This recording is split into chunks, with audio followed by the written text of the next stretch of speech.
Well, this is Steve Ridgel, and one last video about my detached retina surgery and something that happened the morning of the surgery, and something I'm going to encourage you to do with your church group. The morning of my surgery, they had an elders meeting the night before, found out about the emergency surgery, and three of our elders showed up that Thursday morning at 6:30 when I reported for surgery to pray over me. So we went in, checked in, gathered up and prayed. And when we went back into the waiting room, there were probably four people in there, my wife and I, the three elders, and then four other people in there, two of which were getting ready to have surgery. And so I said, hey, I'm Steve Ridgel. I'm here for the same reason you guys are. We're all having surgery. We go to Hillcrest Church of Christ. These are some of my elders. And they just came and prayed over me, and they would be delighted to pray over any of you. And so it was pretty neat because they all gathered up in a big circle. We prayed, and my wife visited a lot with the drivers for the other two having surgery, and they were so appreciative.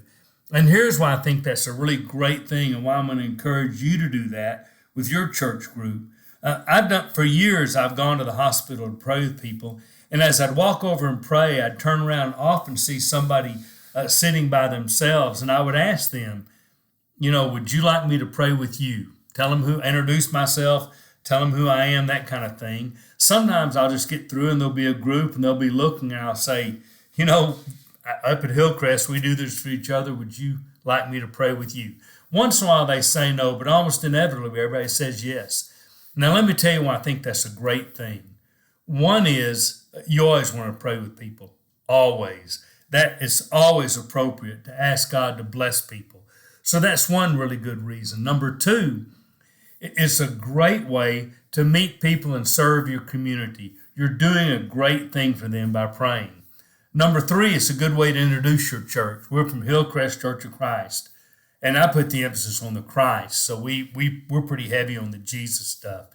And number four, it's a great way sometimes to say, is there anything else we can do for you? And you'll surface different kind of things, and if the conversation goes well, sometimes that's a great chance to even say things like, would you like to talk more about Jesus? Would you like to know what a journey with Jesus looks like? Would you like to talk about how to get started on your Jesus journey? You never know where that goes. It's the right thing to do. It helps people, and it opens a lot of doors for people to find out about Jesus, all of which I think are a win. So if you're not going to the hospital to pray with your own people, I'm going to tell you, number one, start doing that. Gather up elders, gather up 3 or 4 people. You meet people early for their surgery. You meet people, you just go up there, you go during the surgery, and you always pray. And then you ask others if you can pray with them. And you'll be amazed what God will do with that.